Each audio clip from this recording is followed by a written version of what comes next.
and then the garbage men roll up, except Art calls them garbies, which I don't know is derogatory, but I kind of want to use it now. I'm calling them garbies. He's like, hey, garbies. Wait, hold up, garbies. And so he like takes the bag out of their hands and just rips it open, starts dumping it on the street. And then Mark comes out and he's like, oh, I'll help you, Art. And start just rummaging through the garbage. And then the garbage men are like, who's going to pick this up?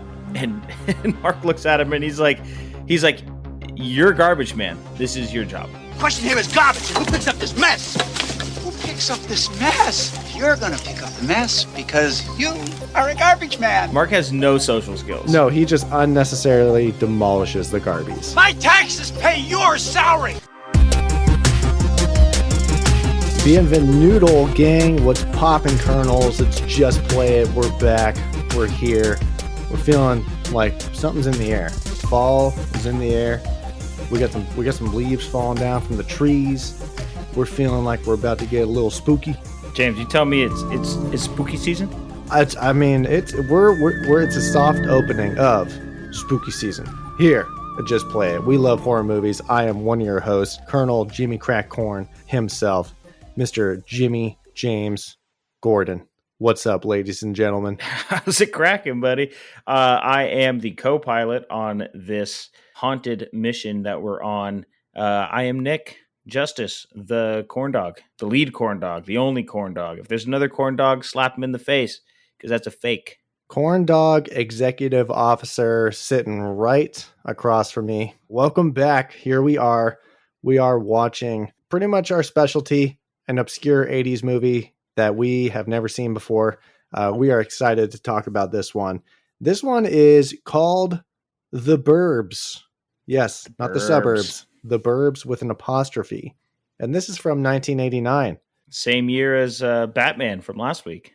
Mm-hmm, exactly. We're going back to back 89 Niners right here. Nick, before we kind of dive into the little quick information, quick facts about this movie, when I had this on the list, you seemed like you were a little lost. You didn't know what this was.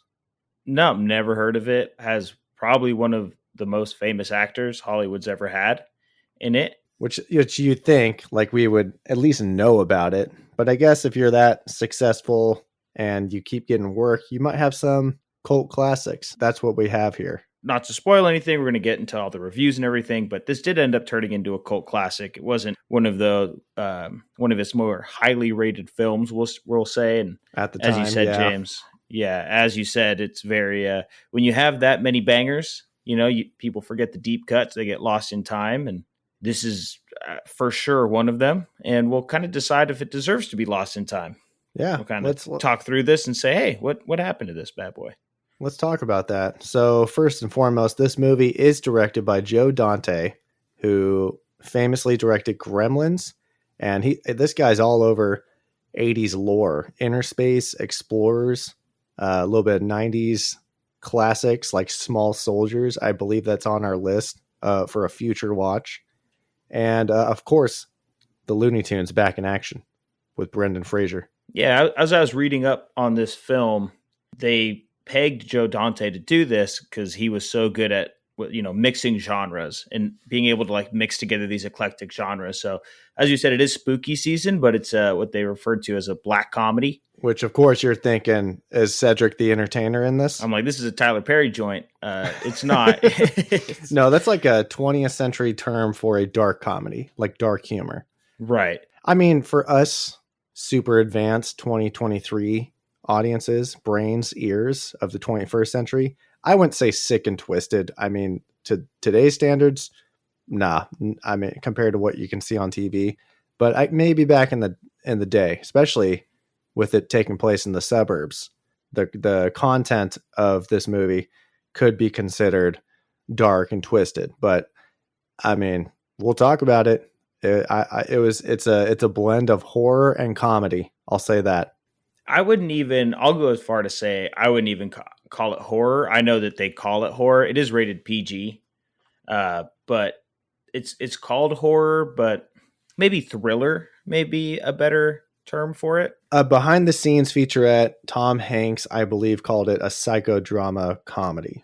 I think the only thing people can agree on is that it has some comedy, and it's an eclectic mystery genre that it ends up landing in, which is what Joe Dante was definitely known for. Like Gremlins, right? Gremlins is a movie. It's like a kids movie, but it's kind of out there and crazy and creepy for the time for kids. Yeah, as a kids movie. So yeah, well, let's get into the actors here. So we are top billed Tom Hanks. He's our lead man. He's the guy we were referring to earlier when we said large catalog, and this one gets, shuffled into the deck of all of his great movies, especially when you consider 80s. He was a quantity guy, man. He was just pumping out flick after flick after flick. And then, obviously the early 90s and on is when he really just became, Big, I believe Big was before this, was a year before this. He just but then like Philadelphia, Big. A lot of his other high-end films. We also have Bruce Dern in this one. James, what do you know about Bruce Dern? So when I saw him on screen, I was like, I don't really think I know this guy, but I feel like he's a guy who's probably been on a bunch of stuff. And I think literally at the moment, he has been credited to 189 projects with 11 upcoming. And one of his known for sections on IMDb, first one I saw was Nebraska. And I remember it being like a black and white movie with Will Forte, but I didn't know it was already 10 years old, but he actually got nominated for an Oscar in that movie. So I thought that was pretty cool. He's been in The Hateful Eight and The Great Gatsby from 1974, but that's all I really kind of know about Bruce Dern. Yeah, I was going through trying to find some of his projects that I'd know him from. He was in Django Unchained. Yeah, like you said, though, 189 billed, 11 upcoming on IMDb. So you're like, this guy's just been putting in nonstop work, and he's definitely a little on the older end. So, but if you're good at what you do and you love what you do, love to see that he's still getting work. Yeah. And then our third build character is Carrie Fisher, who of course we all know as Leia Organa from Star Wars lore. If the name sounds familiar, but you can't put your finger on it, that is Princess Leia. Couple other names here. Corey Feldman. So it's an 80s movie because he's in it. And kind of like a name I didn't quite recognize, Rick Ducommun. Funny enough, we shouted out, or we name dropped Ready to Run because it's a Disney Channel original movie when we reviewed our DCOM selection of the year a couple weeks ago. He's a voice of, it says Cyclone in parentheses voice, so I can only assume he voices a horse. Otherwise, he was Cindy's dad in Scary Movie, and he was a prison guard in Spaceballs, and Gus in Groundhog Day. Not a super wide range of a catalog here. It seems like a lot of kind of side characters he's credited as, and nothing past the year 2004. I hope he didn't die. Well, he passed in 2015 at the age of 63. So that's sad because he was a stand-up comic, and I thought he was really funny in this movie. Yeah, he did great. It looks like he just called it a career in 2004, and it's the last we saw of Rick Ducommun. Ducommun. It's Ducommun.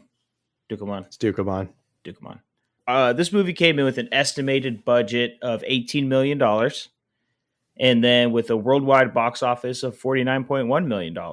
So, we call it a cult classic, but it was a box office success as well. Yeah, maybe not critically acclaimed at the time, but financially did great. I feel like you throw Tom Hanks into something like back in 89 and you were going to have enough people showing up to the theaters to, at least double your budget. And Carrie Fisher. Yeah. And Corey Feldman. Right, just the names. You're like, we're watching. Yeah, the opening credits were just like, wow, there's a lot of recognizable names in this, and I've never seen this or heard about it, so I'm excited. What do you say we read this log line here and get ourselves started on this Burbs journey? Let's do it. An overstressed suburbanite and his neighbors are convinced that the new family on the block is part of a murderous satanic cult. Oh, right there, I'm thinking, all right, this sounds like a perfect blend of comedy meets spooky. This is slow start, soft opening. Like I said, we're getting into scary movies, and we're starting with 1989's The Burbs, and we can only get started with that by jumping into Plot talk. Plot talk. Plot talk. So, at the beginning of the movie, we're introduced to our suburban homeowner, Ray Peterson. This is Tom Hanks' character. And we get a little overview of the neighborhood they're in, right? It's called the Burbs, and that is exactly where we are. Right? We're on the suburban street, cul-de-sac. All the neighbors are kind of out and about, very stereotypical late 80s, what you'd imagine the Burbs to be. It's Americana suburban drama popping off at Mayfield Place. It is funny. Dogs are pooping on other people's lawn. It is great. There's the old guy, Walter, who is actually Gale Gordon of Lucille Ball fame. He plays the old, I guess, bachelor. I don't think he's married, but he has kids. He has got a little dog.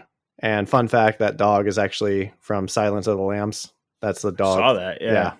It was all these fun facts I was looking up, and that one kept coming up. And I was like, okay, I guess I have to mention that. So the dog. Super famous dog. Queenie, I believe, is the character name of the dog. Mm-hmm. So Queenie is pooping on Bruce Dern's lawn, and Bruce Dern is like upset about Walter's dog pooping on the lawn. And then Tom Hanks, who plays Ray Peterson, he's looking out his window, kind of little voyeurism, some Schadenfreude, that German term for kind of joy. Schadenfreude, joy at other people's downfall. Or he's like, Queenie's pooping on Mark's lawn. So we have a lot of just kind of like people watching people and just like kind of weird, petty drama going on in the suburbs. And that's their biggest problem in this movie. That's the issue. So far. Ray, our main man, he's on a week-long vacation. And his wife, played by Carrie Fisher, is saying, hey, let's go do stuff. Let's go drive to the beach. Let's go drive to the mountains. To the cabin. And yeah, he's big on saying, like, I'm just taking my week-long vacation here at home. This is what's relaxing to me. I'm going to hang out at home. I'm going to do my thing. I'm not going to leave the Burbs, right? The Burbs are good. Driving up to the cabin is stressful, sitting in traffic, yada, yada. I got to be honest. I kind of sympathize with this. I was going to say, I completely relate to this, especially. Yeah, I love a staycation. Especially post-COVID. We got so used to just camping out in our apartment, watching movies, just doing nothing. Maybe go on a walk. I like taking a long weekend and doing nothing, staying within the city limits. Go and do my thing, play a little golf, relax at home, barbecue. Do that stuff. I agree. Sometimes the driving somewhere, and I don't even want to leave my property on staycations. I'll just go as far as the front yard allows me to. I've had those weekends. It's a great weekend. We feel you, Ray, and we see you. You are seen. Yeah, I was just sympathizing. His wife, Carrie Fisher, was giving him a pretty hard time about it. And he's like, what's so wrong with wanting to just be here with my family and hang out at home? I was like, yeah, tell her. So during his staycation, he's got a lot of time to hang out at the house, and you're especially hanging out at the house when you're trying to sleep. So late one night, he hears a strange noise coming from his immediate neighbor's house. And he walks outside, and he sees that the basement is glowing lights, super loud noise. It seems like it's flickering some power lines. Electricity lights are kind of flickering. So he's like, is there an antenna on top of the house? I feel like. I'm not sure if it was an antenna, but I remember lightning striking like the tall peak of like that circular portion. So this house that is the neighbors that Ray is snooping on in his slippers and very stereotypical movie pajamas that no one, I believe, actually wears. And this house that he's snooping on is a pretty typical looking haunted house. Yeah. I believe it was the house from the Munsters I saw, like from the 60s show, the Munsters. Yeah, so that's Ricky's house. Ricky Butts. That's Ricky's house, Corey Feldman's house. And they actually tried to keep the shots of that house to a minimum because they didn't want it to be like a distraction. I'd be so distracted if that was the Munsters house. I mean, maybe back in the day, but yeah. Munsters house. But it's super, But this new house, the weird neighbors. This real quick. This is all takes place on the Universal backlot. So there's just a bunch of houses that are from other shows that are just doubled in the Burbs. And spoilers, the entire movie takes place on the back lot, on that set, or in some interior houses. Yeah, the Burbs does not leave the Burbs. It's just like Ray's staycation. The movie there's no shots outside of the movie. Exactly. So these new neighbors, the Klopeks, their house run down, kind of falling apart, overgrown, foliage taken over, and just not kept well. The neighbors are mad that they're not taking care of their lawn. So this is just adding to that kind of like, you have nothing better to do than to judge and spy on your neighbors in the most suburban way possible. And spying on these neighbors. So Ray is joined by his neighbors, Art and Mark Rumsfeld. So Art was played by Rick Ducommun. Rick Ducommun. Rick Ducommun it's and his neighbor like Pokemon, Mark. But Ducommun. Ducommun. And his other neighbor, Mark, Bruce Dern. Art is kind of the big, lovable idiot. Kind of a dope. Yeah, not very smart, but very, kind of like a dog, just very enthusiastic. And you could tell Ray's his best friend. He's always inviting himself into the house or stopping by like, hey, can Ray come outside? Asking Ray's wife. And then Mark is like a paranoid Vietnam vet. He's got all these gadgets and spy equipment. Got binoculars and infrared stuff. He raises the American flag and salutes it every morning. Slowly, as they're watching these new neighbors and they haven't really seen them much, at one point we see kind of a young man come out to get the mail, and they try to wave to him. Doesn't work. And they're acting really shady, really suspicious. Are you talking about the suburbanites or the Klopeks? The Klopeks. Okay. But if you're the Klopeks, you're thinking the suburbanites are acting really shady too.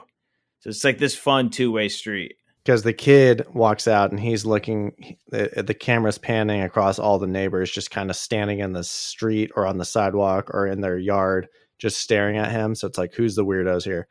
But it was at this moment when they had those slow pan ins towards each neighbor and just like a close up on their face of just like the paranoid, horrified look of like, who is this guy? I don't like this neighbor. He's ruining my neighborhood. It was at this moment I thought, this movie is hilarious.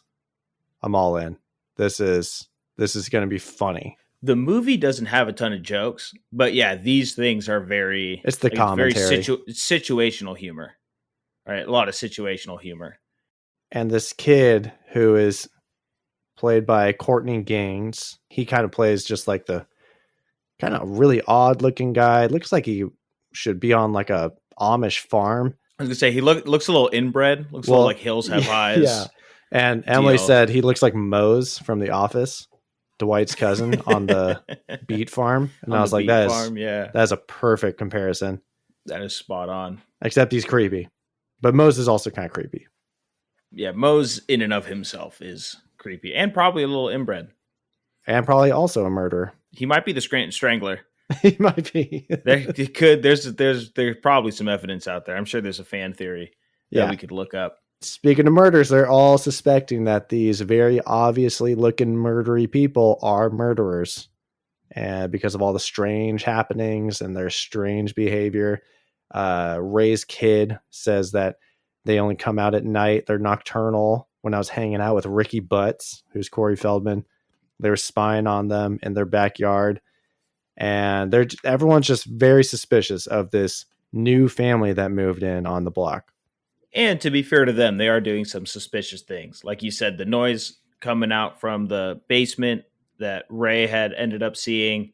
Other times they're seen taking out large bags of trash to the curb in the middle of the night.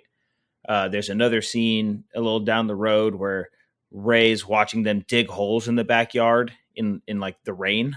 With like pickaxes, shovels.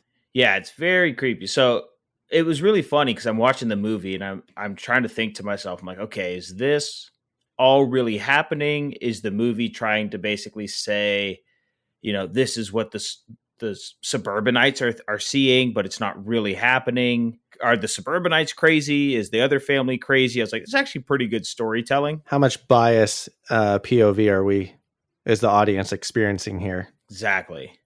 And so, when in the morning after they saw them throw the garbage bags in the trash can. Well, not only throw the garbage in the trash, but use a vehicle. Don't turn on the headlights. Drive 30 feet from the garage to the curb and empty the bag into the trash and start violently smashing it into the can and make sure it sticks. So I'm beating like, it down. Okay, if you are trying to not make it seem like you murder people and throw them away in the trash, don't act like you murder people and throw them away in the trash. Be a little bit more subtle about it. So at this point, I'm like, I don't know. Are they playing this up too much? Are they trying to make it too obvious? Are they trying to go over? Like, I'm on my toes here. I'm like, are the Klopex murderers? Or is this all going to be one big misunderstanding at the end of the movie? Just adding to the neighbors being crazy. Yeah, with that trash can, when the trash men pick it up. This was hilarious. Art and Mark run up to the trash men, have them stop, and then they dive into the back of the trash truck and start just rummaging through the garbage. So they devise a plan when they're watching the neighbor smash the bag into the can at night in the rain. They say, okay, we'll wake up early and investigate. And they got one job to do, and they all sleep in. And then the garbage men roll up. And so he like takes the bag out of their hands and just rips it open, starts dumping it on the street. And then he's like, oh, wait, no, I swear it's here. I swear it's here. Let me go in the truck. And he gets in the back of the truck and he's like rummaging through the truck and they're just like throwing trash on the ground. And then Mark comes out and he's like, oh shit. Like I also slept in. Hold on. I'll help you, Art. And then they start acting like insane people rummaging through the garbage. And then the garbage men are like, who's going to pick this up? And Mark looks at him and he's like, dude, the question here is garbage. And who picks up this mess? Who picks up this mess? You're going to pick up the mess because you are a garbage man. Yeah, he has no respect for garbies. It's like, who's going to pick this up? You are, garbage man. It's like, dang, dude, entitled much? It's the Burbs for you. One of my favorite lines of the movie comes up here. Vic, the garbage man, or the Garby, I should say. He says, I hate cul-de-sacs. There's only one way out and the people are kind of weird. And then Mark's smoking hot, suspiciously young wife comes out, kind of like in a scantily robe. And then Vic follows that line up with ... naked ladies ... and then gets in the truck and drives away. Freaked out. He's like, I gotta get out of this cul-de-sac. Yeah, whatever this Burbs is, man, it's giving me the heebie-jeebies. You're kind of thinking, okay, these three guys, these three neighbors, they're all kind of shitty. Yeah, they're kind of crazy. They're all kind of crazy. They all kind of a little bit entitled. Ray's a little too snappy at Carrie Fisher, his wife. He's a little bit of like almost like he's stuck in a rut at being home. Like, I mean, I get the staycation, but he is a little bit of feels like he's giving up on life with this staycation. His priorities are all over the place. Mark is just demolishing garbage men. Art is shooting guns in the neighborhood. That's the first scene we're introduced to with Art. He wants to shoot the dog. No, he wants to shoot a crow. Oh, that's right. It's the crow. He shoots a crow, and then Ray's like, Art's got a gun, and then he runs out, and he's like, Art, what are you doing? And then like Art like does the big no and turns and points the rifle at him and shoots. Gets within like 8 inches of his head. Yeah, like it like hits the light sconce right behind his head on the side porch, and then that's when he's just like invites himself in for cereal. So you're just like, okay, we got an eclectic group of goofballs who have just like inflated entitlement and egos. This that dynamic you just explained was another reason why I was thinking, like, is this all in the suburbanites' heads because they're so bored? Like, they're so bored with their life that they have to invent this whole murderous neighbor scheme, right? And so, like, at this point, I'm thinking to myself, I don't know how much of what I've been seeing about the Klopex is real. It might just be these guys losing their mind being stuck in the burbs. They're skewed vision, for sure. I'm with you. I wasn't thinking that yet, but after watching this movie, now it kind of... You would think about that on a rewatch. Yeah, I was definitely thinking, like, okay, this is where the psychodrama part of it comes in. But Mark's wife, Bonnie, the suspiciously young and smoking hot one, who's getting hit on by Corey Feldman in this movie. So Ricky Butler, Corey Feldman, I was thinking, is he like 18-year-old who lives by himself. Like, is his parents gone? We eventually learn his parents are out of town, but he's like painting the front porch red. He maybe got assigned to paint the front porch by his parents, but he's just kind of like procrastinating, not doing it. And then later on, there's another shot, and one post is like sloppy painted red, and the other one's sloppy painted blue. And I'm like, what the hell is he painting? What is Ricky painting right now? Ricky, are you an idiot? Yeah, are you on drugs? And I also had a question of how old he was, because he's like just smoking and drinking and hanging out with Art. And I was like, is Ricky like a college kid? Like 30 years old? Yeah, is he college? I don't know. But I mean, I guess kids, bad boys back in the 80s, they just smoke and drank with adults. Just stayed at home, yeah. I don't know. But yeah, he hits on Bonnie. So Bonnie finds their neighbor Walter, the old man we were referencing earlier. They see his dog running loose, and they're like, well, that's weird. He doesn't let his dog just like run around the neighborhood. So they go to check on him. So Ray, Art, and Mark and Ricky Butler.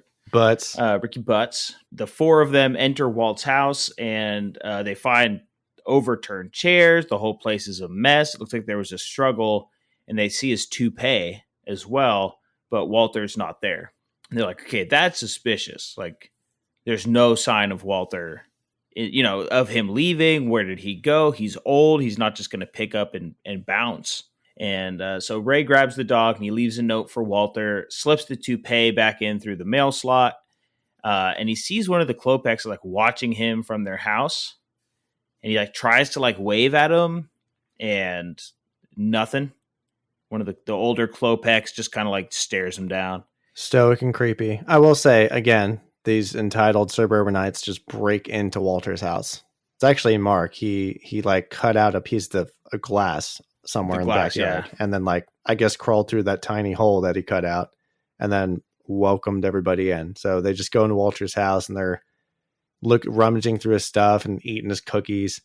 So that's why I'm like, these three guys are kind of shitty. They're kind of shady and shitty. Yeah, and the Klopeks are there. Like, these people are just breaking into homes. Like, yeah, like, what we better is this watch our stuff. Yeah, but with a man missing and the new creepy neighbors in town, the theory starts to run wild that the Klopeks used Walter as a human sacrifice. And this gets a little more confirmed when the dog, Ray's dog, there's a lot of dogs in this movie. Well, there's two. Everybody has a dog. There's three. Because the Klopeks have a dog too. Oh yeah, that's right. So Ray's dog digs up a human femur from along the Klopeks fence line. He gets under the fence, and then he comes back and he brings a human femur.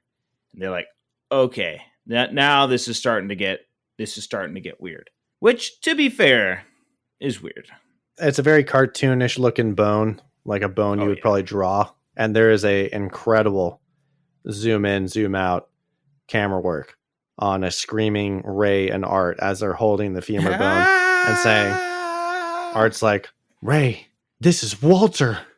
And then they go, ah! for like 3 seconds, and the camera zooms in, zooms out, zooms in, zooms out. And I'm just like, at that point, you're like, yeah, they're not taking themselves seriously. Yeah. They're having fun with this. They're talking about murder, satanic cults, but they're being, comedy comes first. So Ray's wife, Carrie Fisher, she's just like sick and tired of the men f***ing around, with all of these theories and whatnot. Not only is Ray seeming like a lazy sack of shit in her eyes and being very snappy with her, but then he doesn't want to chill at home like he said he wanted to, because for the last couple days he's been doing these like shenanigans with Art and Mark. Stakeouts, spying. And she's just like, okay, like, you're grounded, basically. She basically grounds her husband. Yeah, she's like, you are not allowed to go out with Art anymore. Like, you're forbidden from seeing Art and Mark. Hilarious scene of Mark and Art coming up and asking if he can come out. And she's like, no, he can't come out today. And it's like a couple elementary school kids just asking if their friend can come out to play. It was great. So she's tired of it, and she goes, you know what? We were going to do what we should have done a long time ago. We are going to go and welcome ourselves. We're going to go knock on the door, and we're going to welcome ourselves. The last time they tried to knock on the door, a piece of the wood trim broke off, and they were chased out by bees if you recall that one. And I kept screaming to myself, not the bees! No, not the bees! Not the bees! Ah! Yeah, and that first one, that's when Mose comes out and they're all trying to muster up the courage to go up to the door. And I was just, it was like a lot of like Seinfeld vibes, just like conversation about nothing. It's like, why don't you go say hi? Well, yeah, I guess I could. You know, this would be the perfect time because you could go up and talk to him. We could see what he's like. Go. You could go say hi to him, too, you know. Yeah, but he's your neighbor. Well, no, he's your neighbor as well. No, but I'm over. You share a property line with him. We're all on the same block, so, I mean, you could go, too. So. No, we're all in the same town, too, but you're right next to him. If he was ever going to borrow anything, he'd come over to your place. Well, he's busy now. No, he's not busy. Now, look, he's go now because if... Well, now you've blown it, haven't you? No, I didn't blow it. He went into his house. Chicken? Yeah, there's just like a lot of hilarious conversation about suburban interaction dynamics, and it was great. A lot of banter. So Carol and Bonnie are like, hey, let's take the adult approach, stop pretending like this is a ghost story, and just go knock on the door and introduce ourselves. So they insert themselves, and again, they kind of like force their way into the house. Oh, they totally do. Yeah. They're a little... They totally do. Like, they knock on the door. They're like, hi, we're your neighbors. And then they just like walk past. Drop a plate of brownies, give it to Mose, and then just walk on past Mose. And then we learn there is 3 Klopeks confirmed in this house. Because we have Hans, who is the Mose character. This guy's name is Brother Theodore. His actual name is Theodore Gottlieb. And he plays Reuben Klopek, who kind of looks like, not like Uncle Fester, but just like the crazy-eyed, just kind of staring contest dad of Hans. I think dad. Yeah. He honestly looks like a human version of the old man from Up. Yeah, kind of. Kind of has that square head and that like furrowed brow, like permanent furrowed brow. And he is not at all amused by these people being in his home. Hans, or Mose, as we've been calling him this whole podcast, he goes out and grabs a bowl of pretzels and a can of sardines, and he's offering it to all of the guests. And everybody's like, I'll just take the pretzels. That's fine.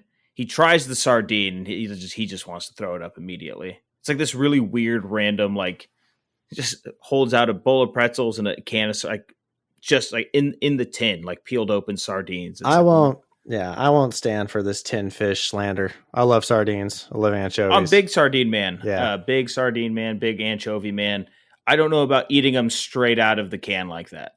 They really hammed up the Foley art on that chewing. It sounded very slurpy sloppy. I would be concerned if I walked to someone's house and that was offered up to me as a... Yeah, because Mose just walks around with a bowl of giant pretzels and an open tin can of sardines. It's like, this is all that you have. We also get to hear these characters finally talk, and we realize that they are foreigners. Would you say maybe Polish?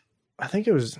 Well, they kept saying like, oh, is that like Swedish, or is that Polish, or is that... Or Slavic or something? Mark, the military American patriot, kept saying, is that Slavic? Like in a very like microaggressive tone. Yeah, you're like, oh, they don't like the immigrants in the burbs. I think they're German because, and I'm only just guessing that because this is when Dr. Werner Klopek comes out and he says, Dr. Werner Klopek. It's like, oh, okay, maybe they're German. Somewhere in that round, yeah. This guy is played by Henry Gibson, and I saw this guy, and I know what everyone's thinking. Finally, James's top tier facial recognition is coming back into play. It's been MIA for the last couple episodes, but I don't know if you recognize this guy, but it took me about 5 minutes in real time to realize who this is. Another reference to DComs, baby. It just hit me like a bullet. I said, holy shit, that's the leprechaun from The Luck of the Irish. That is Riley O'Reilly. Wow. Right? Wow. I didn't even need to look it up. I was like, that's the leprechaun grandpa from The Luck of the Irish. That's a great call, bud. Hey, you thought the facial recognition was gone? I got some tricks up my sleeve. All right? He said, I don't think so. Henry Gibson. I did look at his IMDb afterwards. My favorite credit of his is the voice actor of Rocket Power. He is, their neighbor Merv Stimpleton. Merv Stimpleton. This is Henry Gibson. He's been in a lot of stuff, but the one thing I can recall him from memory was The Luck of the Irish. That's just a wonderful call. Thank you. Wonderful call. Thank you. While they're in the house, Art is trying to snoop around the backyard and trying to get a look at what's going on. The most concerning thing about this is Mark the whole time while they're in the house is just like walking around their house looking at stuff. The house is pretty disheveled. He's peeling off wallpaper. He's like stomping on floors, like solid floors, solid walls. About a 9 on the tension scale, Rube. Good solid floors. Oh, got somebody tied up in the old cellar, have you, Rube? He's like, ooh, what's down in the basement? I'd love to see it. He's acting super suspicious, but the Klopeks by default act suspicious because Dr. Werner Klopek, he comes out from the basement and he's actually Dr. Werner, and he's got red liquid on his hands. And you're like, was he just operating on a body? He's got like a latex glove on. He shakes Ray's hand, and they cut to the next scene. And he's like, oh, I was painting. And I was like, looked like blood to me, not paint, but all right. Well, I know it's 1989 and we don't care. If you can't tell the difference between red paint and blood, like they're not very similar. No. Like in property and color and the whole thing. It was like a bright red, like pretty thick substance. I'm sure like that's obviously paint. There is a distinct stench difference between fresh paint and fresh blood. Yeah, one smells like paint, and the other smells like nickels. If you're not iron deficient. They do all this, and dinner goes awry. Ray spills something hot on himself. He needs to run to the bathroom. He falls down. It's like this like madhouse scene where everybody's bumping into things and knocking stuff over, basically destroying the house. Hysteria. And the Klopeks are just like standing there all weird. And then they quickly excuse themselves. They have to leave the house. There's this funny scene afterwards. They're at Ray's house, and the ladies are being like, they're not bad. Like that was just embarrassing. Like they're just different. They're not murderers. And, Art and Mark are like, yes, they are. What do you think, Ray? And Ray agrees with his wife, and just to calm her down. So she's like, thank you, Ray, for finally coming to your senses. And then Ray goes, can I talk to you guys in the other room?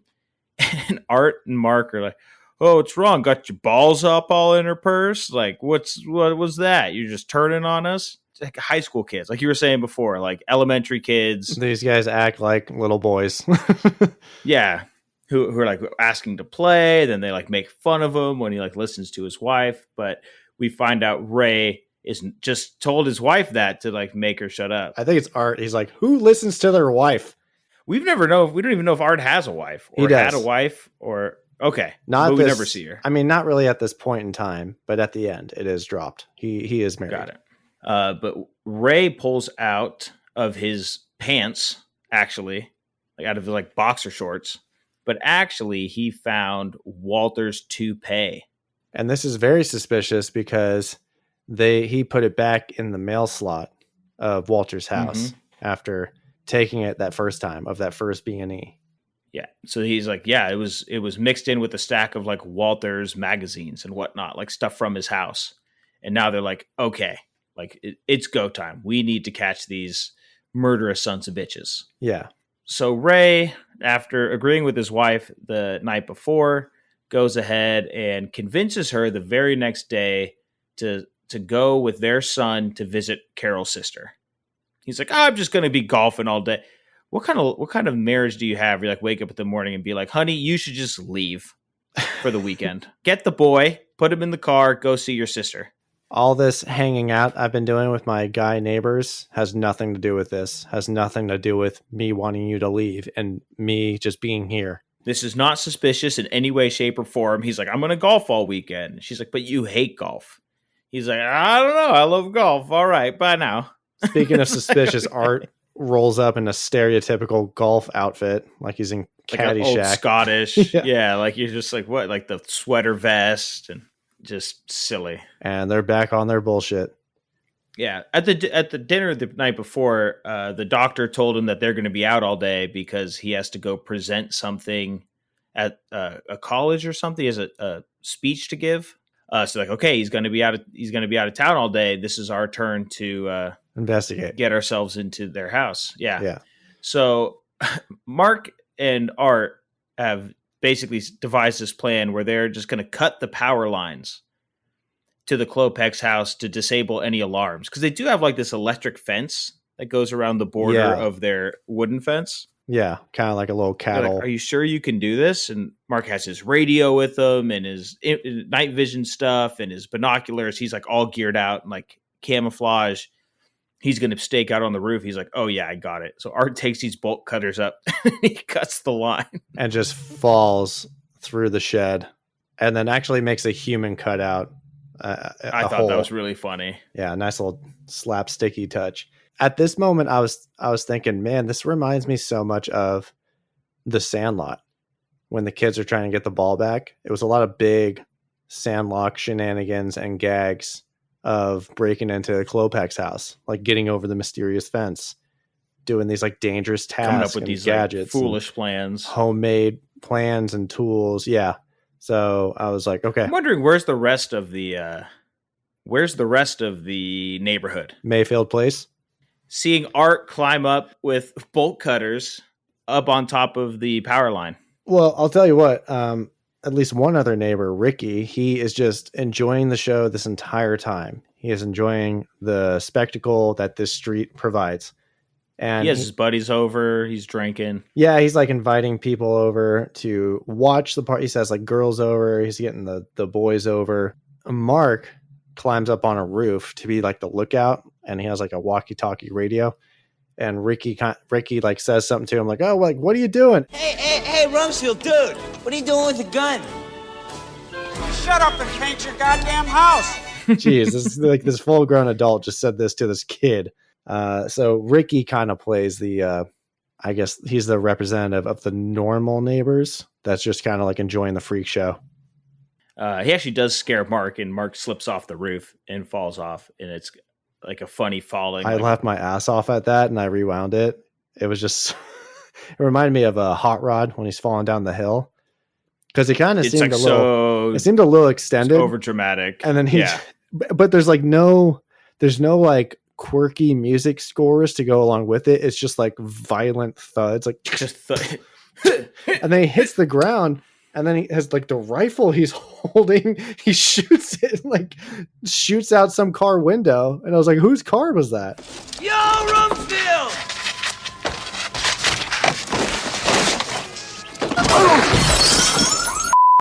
Never addressed. This Mayfield Place is you better have insurance if you live on the street. That's all I'll say. That's for sure. Ray and Art, yeah, they're about to break in, and it's funny because Art's like, "Oh, I don't know how I feel about breaking in." I'm like, "You guys just broke into Walter's house 2 days ago."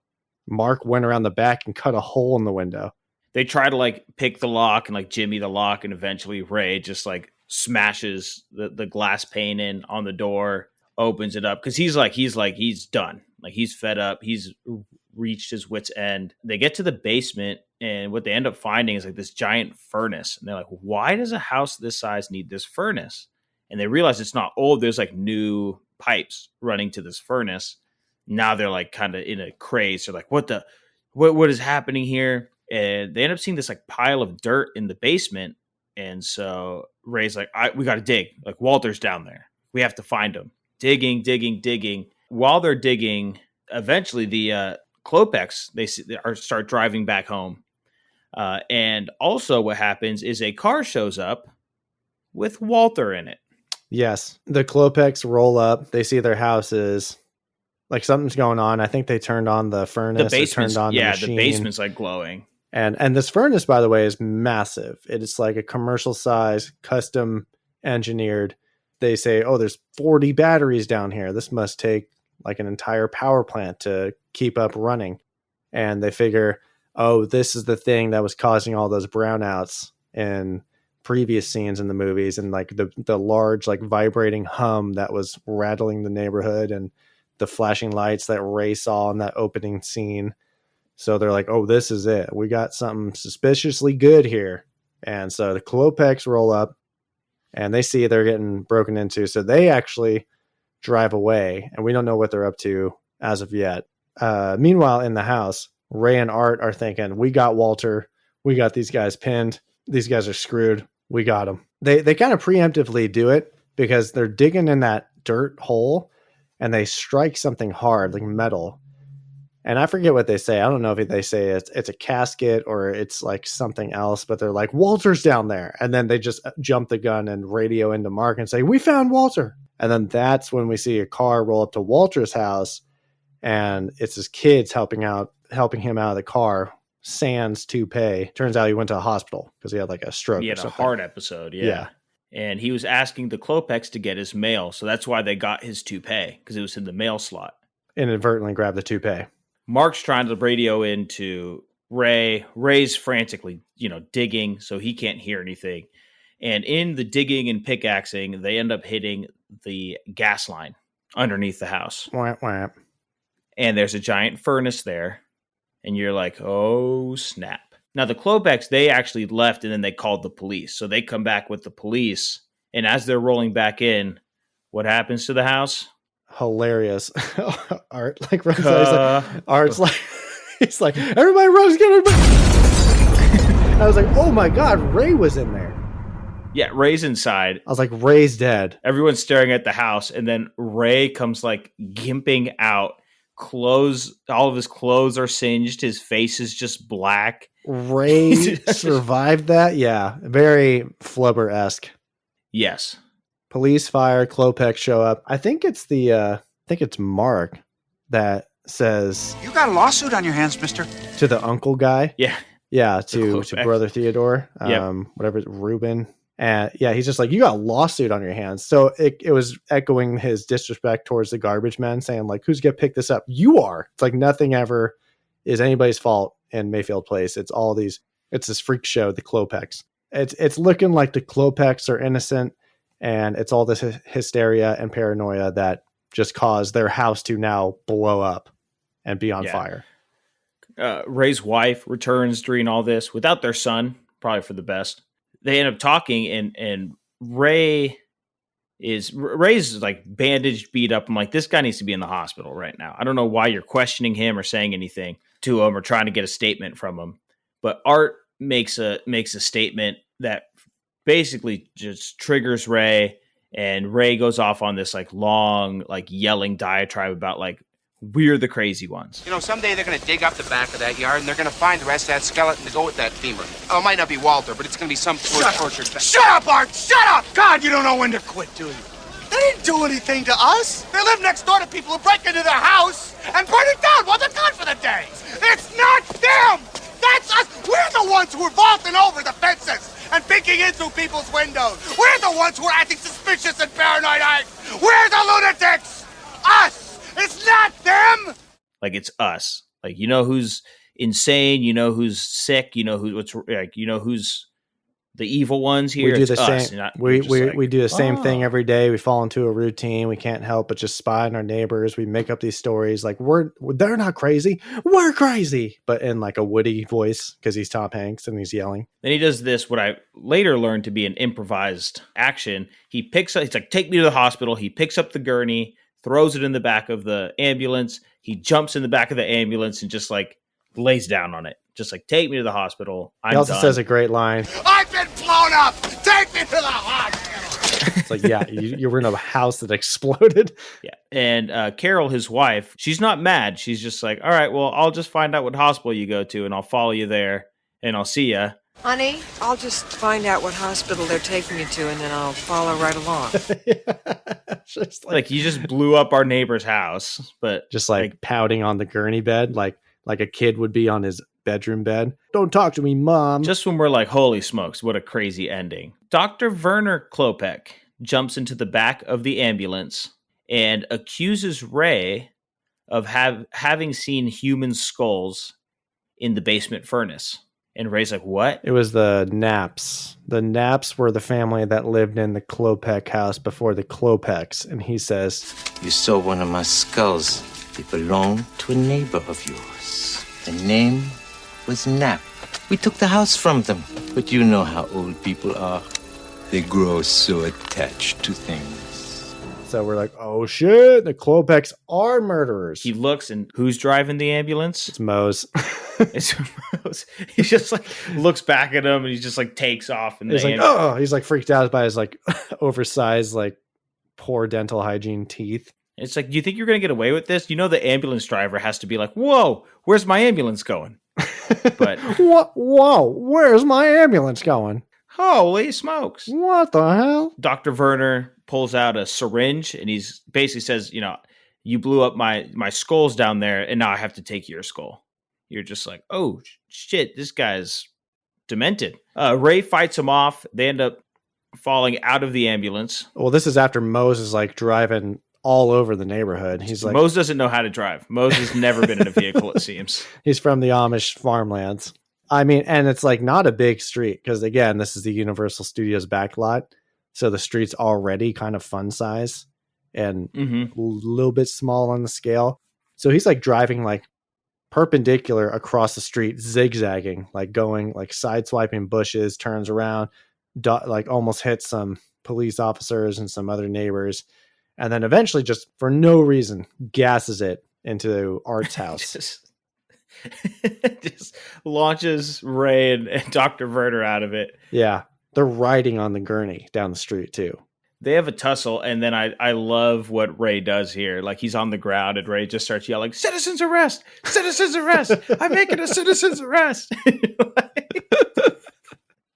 It's like, and to make it clear, it was just like he tried to kill me. It's like, I'm making a citizen's arrest.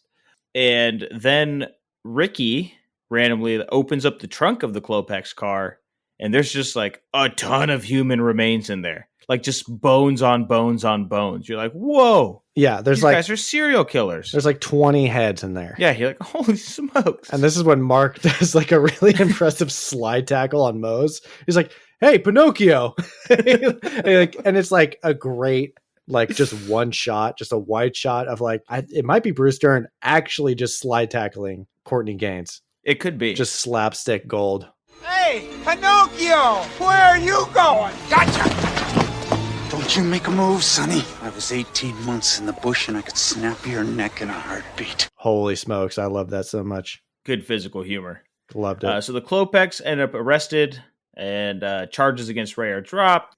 Ray finally is going to go take his vacation. He's like, I'm getting out of these suburbs. This was crazy. This is too much. And tells old Ricky Butts to watch over the neighborhood. And then we get our ending shot. So our first shot in the movie is like a zoomed out, like satellite shot. And then we end up zooming down into the neighborhood. I think it plays on the Universal logo in the beginning. Mm-hmm. It becomes like a rotating globe. And then we zero in on this neighborhood. And then this one ends with Ricky Butler, a.k.a. Mr. Butts, breaking the fourth wall and saying, God, I love this street. And then it does a slow pan out. And then it's we get the exact reverse. Yep. So we kind of bookends it perfectly. And that is The Burbs. Directed by Joe Dante. Yeah, that ending kind of had Volcano vibes. Big time. Like Mike Rourke like finished the big job. And he's like, all right, now I'll go spend time with my family. Job well done. I'm a good dad. It's like, no, you're not. Yeah, you're kind of shitty this whole time. Nick, do you have any nitpicks? Or I should cater them to you. Do you have any Nick picks? Nitpicks? No, not really. How about you? I have one. So nitpicks, plot holes. This is just the part of the show where we just kind of prod little questions like, why didn't they just do this? And that would fix this entire movie. Nick, let me ask you something. If you lived on a cul-de-sac, or as your older brother Chris's neighbor thought it was mistakenly a colder sack, like COLDERSACK. It's a colder sack. I live on a colder sack. If you were on one of them colder sacks and you knew your elderly neighbor very well, you had conversations with him passing day to day, and you found his dog outside and you tried to return the dog and no one was answering the door and the TV was on, it seemed like no one was home. What would be your rational decision right there? Like, hey, I should call the police. So someone says, shouldn't we call the police? And then someone goes, great idea, call the police. And I think it's Art that says that. It's like, why did you rule that out? Why was that such it's Art? The biggest nitpick is this all could have been avoided by just calling the police to see, hey, where's Walter? or like calling Walter's family. That's the linchpin that kind of holds in this entire slew of the plot. Should have just called the cops. There's another part where they're in the Klopex house. They were like, you just kind of moved in. Like, we didn't even really see you move in. And Ruben's like, there was a moving truck outside all day. You didn't see it. So that Walter having his heart episode and needing to be dragged out of his house and taken to the hospital. Don't you guys watch this street all day? How'd you miss this?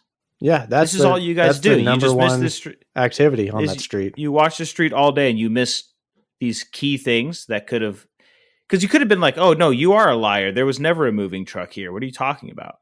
But that does play into your kind of thoughts about the askewed point of view of these suburbanites. Like, they see what they want to see. They're so bored they make up their own narratives in their head.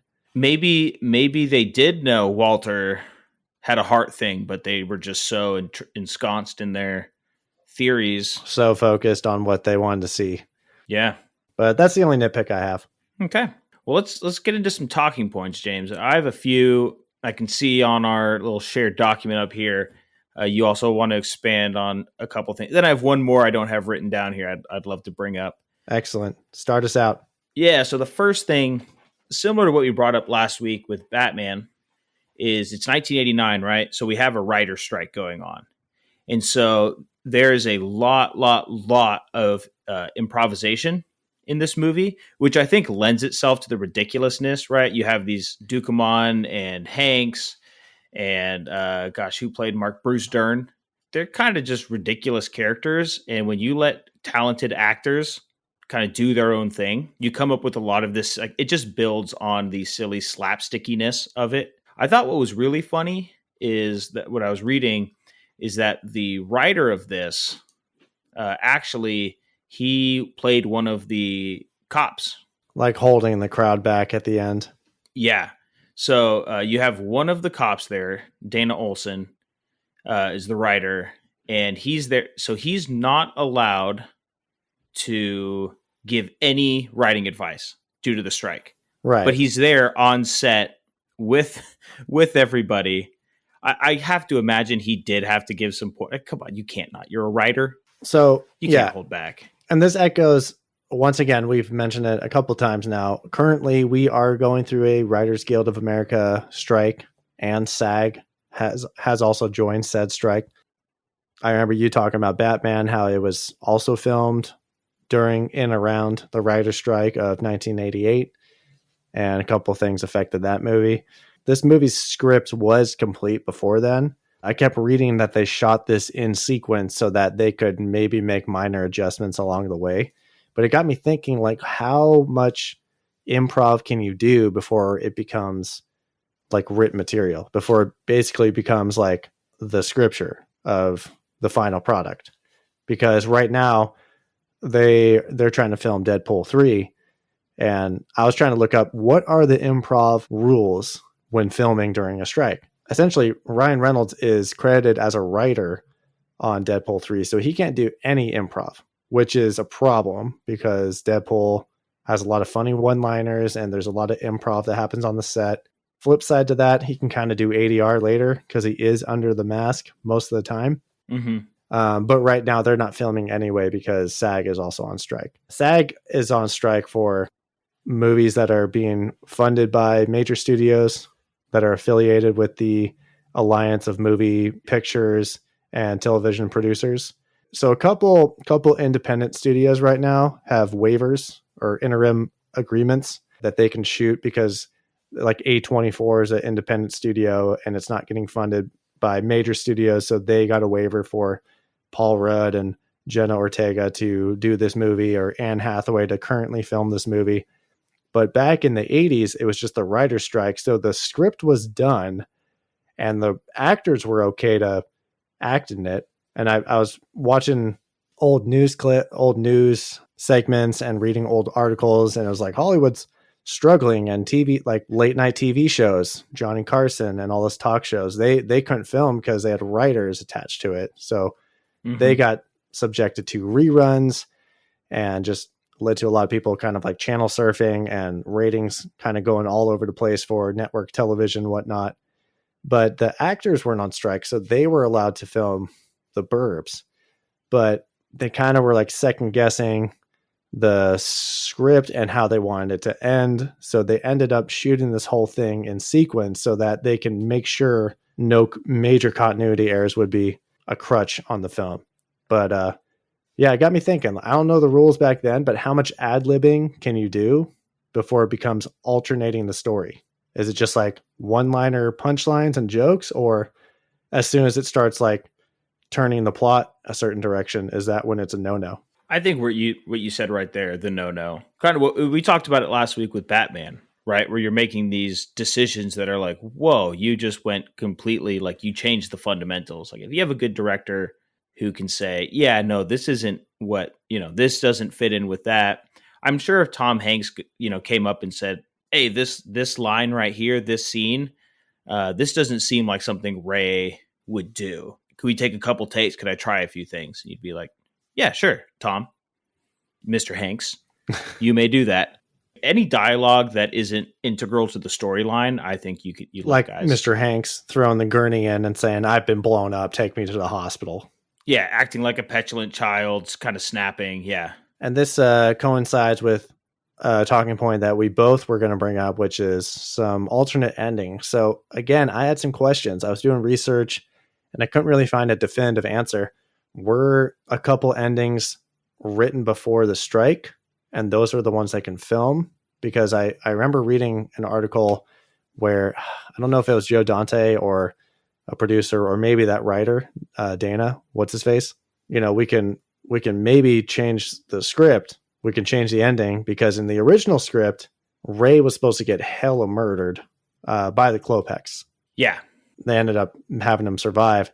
But they did say like, oh, if we use a different scene, then we couldn't admit to it. But it's like, I don't think you would need to admit to it. The product would be the evidence that you changed it, because the writer would say, hey, you changed it, Yeah. Unless Dana was like, I don't know how much like picket lines they were crossing back then. And like, because right now it's like, if you do that, you're a dick. Yeah. You could change it. Dana Olsen could not have any input into it. Like if any writer gave their input to it, they couldn't change the script at all. So if they made up a new ending, that'd be writing. So that's why I was like, did they have these alternate endings already written and it was okay to film it then? Because the reason why he survives at the end is because Tom Hanks was casted and they're like, you can't kill Tom Hanks. He's so lovable and nice. That like, I don't know if it was studio input. Probably studio. Like, hey, that's a little dark.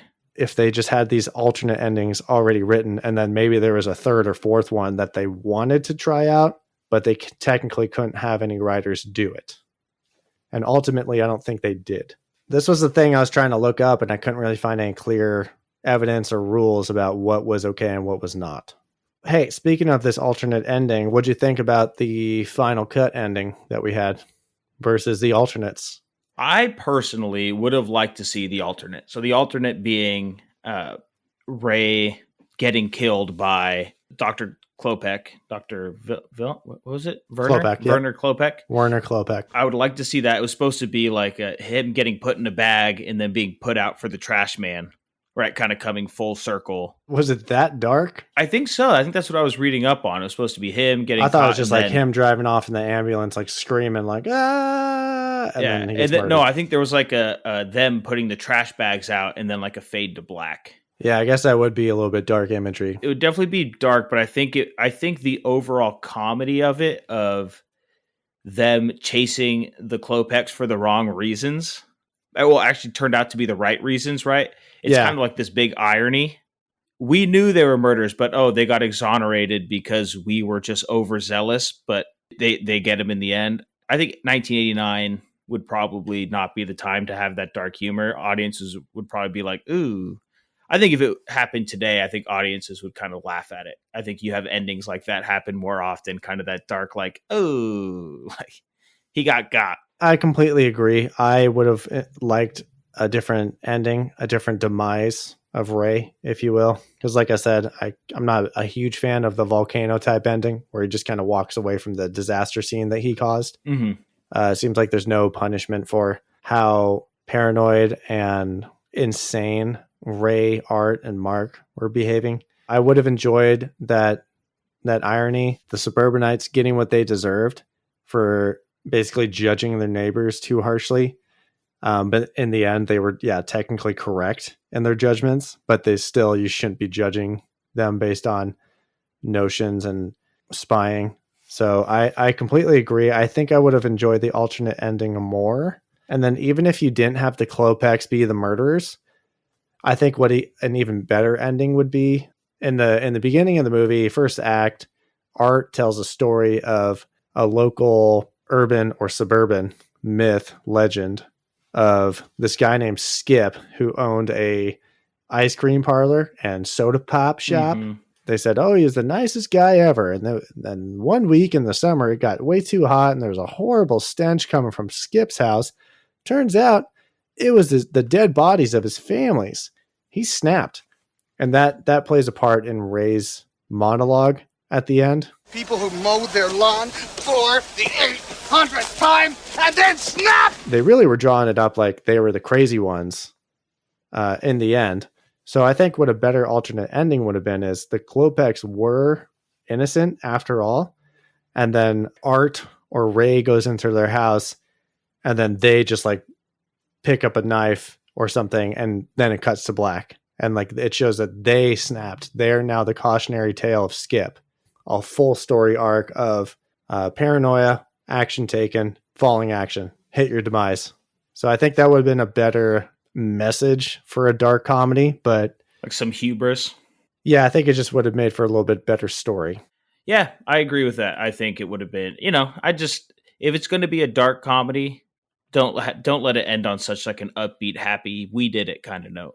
Let it be dark all the way through. But 1989 Studios, Tom Hanks, I don't like it, but I'm not surprised. The last thing I want to bring up about this movie for me, I found it really funny. You'll have to watch the movie to fully get what I'm talking about. The cast of characters in this is basically the King of the Hill. And I noticed this at about 30 minutes into the movie. I'm like, this is King of the Hill. They're all out there on their street. Tom Hanks' character, he's Hank Hill. Art, the big, dumb, lovable puppy dog who's just always crazy and doing crazy stuff. That's Bill. You have Crazy Mark, who's like this Vietnam vet. He's got all the surveillance stuff. That's Dale. That's Dale Gribble. He has the random smoking hot wife, just like Dale does. And then you have the young kid on the block. You have Corey Feldman, the cool guy. It's Boomhauer. And they all just kind of sit around their neighborhood and hang out around their neighborhood. And I'm like, this is... Ray's wife is Mrs. Hill. Yeah, Carrie Fisher. She's got the short hair in there. Yeah. And even as a kid, he's got a Bobby Hill. He's got a little Bobby, who is honestly a little disappointing to him. He doesn't get along with his kid very well. You're like, yeah. Damn it, Bobby. I couldn't stop seeing it. I was like, my goodness. And Tom Hanks even looks a little like Hank Hillish in the movie. Flabbergasted at what's going on in his white privileged neighborhood. He's always disappointed in his friends, but then always ends up going along with them on their crazy like conspiracies. Holy shit. What a comparison. I don't know if Mike Judge was a fan of this movie, but it might have been. I wouldn't be surprised. Okay. Hey, can you give me a sarcastic selling point for 1989's The Burbs? Just along with that last talking point I had, I said it's the King of the Hill cast who think their neighbors are murderers. Live action version? Yes, please. I said that this is Desperate House Husbands meets Disturbia, the Shia LaBeouf movie, with second act of The Sandlot energy. Big Desperate House Husbands, big Disturbia. Yeah, all projects that came after The Burbs, but that's what it reminded me of. Gossipy neighbors, the plot of Disturbia, and just the goofy slapstick shenanigans of The Sandlot. Final review. Fight! Hey, let's look at what the other guys are rating The Burbs. Like we dropped a hint in the beginning, wasn't super great with the critics. I'll hit you with the tomato meter score. 54 from the critics. Not a lot of critics were fans. There were a critic for the Washington Post was just like, why is it not funny? It's just not remotely, momentarily, intermittently, or otherwise funny. What's that guy's name? Hal Hinson. Hal Hinson, what the hell is your problem, dude? I thought this movie was hysterical. The fans of Rotten Tomatoes, they're giving this a 71. A little bit of redemption here for the Burbs, baby. Let's go. Switching over to Metacritic, the Metacritics gave this a 45 out of 100, translates to a 4.5. Oof. So they dogged on it worse than Rotten Tomatoes, but the people over there gave it a 7.4. So the people are pretty consistent. And our favorite, average, middle of the road, the wild card itself, IMDb. Let's say it on 3. 1, 2, 3. 6.8. We have our bars set. I'm going to give you my laughable log line and my popcorn points, followed by some final thoughts on the Burbs. 3 bumbling suburban husbands let paranoia run amok when they think their obvious murder suspect neighbors living in the haunted-looking house exhibit murdery behavior. Sexy 6.9. Let's go. Hey. I thoroughly enjoyed this movie. Yes, this is a back-to-back 6.9. I gave Batman 1989 a 6.9. It's only fair the Burbs 1989 gets a 6.9. I thought it was hysterical. I don't know what Roger or Hal are talking about. This was a funny movie. I might just watch this again every so often around October. I think this is a great cult classic movie. Pop on around Halloween time. I was like hysterically laughing at some points. It was when Mark ate shit off the house, when he slide tackles Mose, like a lot of like Seinfeld type comedy. I was all about this movie. Where it falls flat is the ending, like we were discussing. We both shared the same opinion. We feel the same. If it ended with Ray getting murdered, or if it even better, I'm not just saying that because it was my idea, but Ray snapping, like Ray paralleling the Skip cautionary tale, I think that would have made for a better story. And then maybe he murders the Klopex, or he murders Art, or something. It just takes a completely sick and twisted dark turn. I think I would have given this a high 7s if that happened.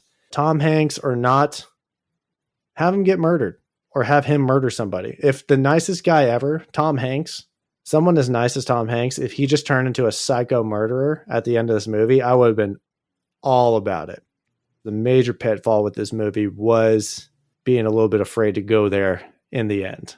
But all in all, I enjoyed this movie. I thought it was hilarious.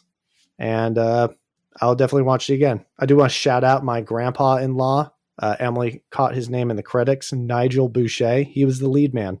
And you're probably asking, what the hell is a lead man? It's the guy who is the person in charge of the crew of the set decoration gang who's dressing the sets. So shout out Nigel. He's the lead man. Thought this movie was a good time. I love that synopsis from you. Let me go ahead and give you mine. Hit me. So when a bunch of whites in a suburban cul-de-sac have new neighbors move in, the people on the street become paranoid that they are bloodthirsty murderers and engage in multiple felonies trying to prove their theories. 6.5. All right.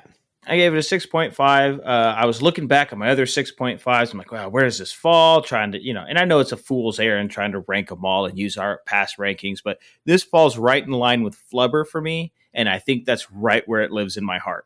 I think this is just a fun time. It's a bit of a romp. The acting is funny. Tom Hanks does great.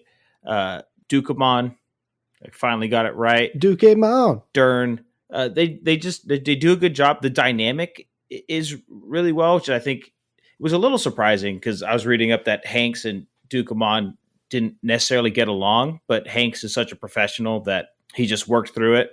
I like the subject matter's fun. Right. It's a funny premise. These like randos move into a neighborhood, into this like rundown house, and they might be murderers. I just thought it was just well done all the way through. I agree with you. The ending falls a little short for me. There's a bunch of different ways I think it could have gone that I would have enjoyed. This wasn't really one of them. It's like, oh, I'm vindicated and the good guys win. It's like, okay, it's not really the point of a dark comedy, but okay, I guess that's where we're going with it. Studio. Was it Universal? Universal. Yeah, Universal. It just is what it is, right? Like, it's meant to be a 7. Like, that's just the movie it is. I highly recommend it, especially for a dipping of the toe into spooky season. Big fan. Perfect diet spooky movie right here. Perfect, little comedy. Spooky light. I would have loved to be alive in 1989 and go to the theaters for this one because I would have had a rip-roaring good time. Well, you know, I would have been right there next to you. So this is some unseasoned but fresh popcorn right there in the middle sixes for Just Play It. Yeah, I did enjoy like the social commentary of the suburban lifestyle. And I mean, they could have obviously like went a lot deeper with it, but you know, they kept it light and kept it goofy and oddball. So maybe that's what the critics were looking for, but not us fans. We're fine with just the shenanigans.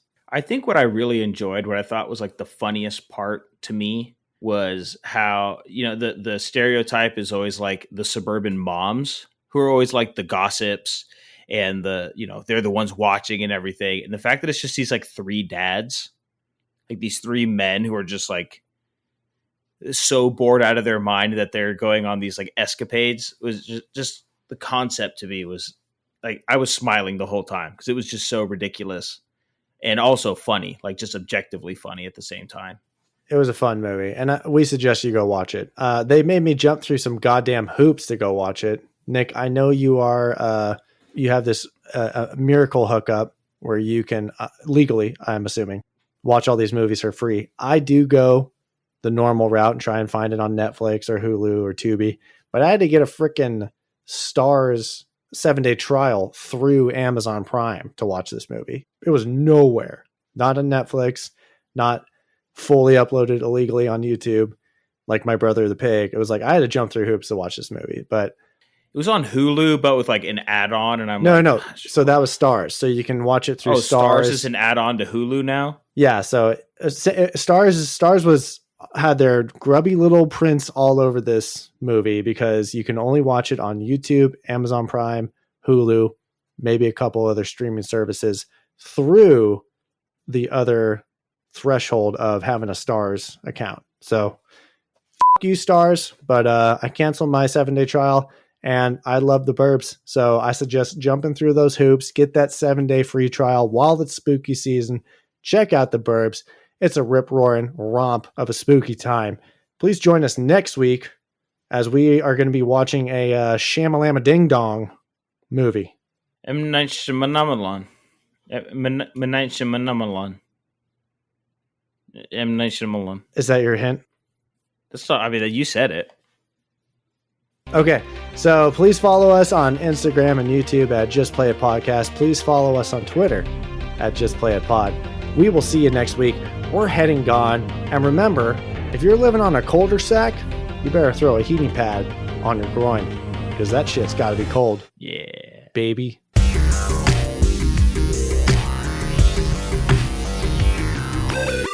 Hey, man, when's the big unveiling, huh? Hey, man, piss off. Ricky, Yo. get this lame-o out of your yard. Mark has no social skills. That was savage.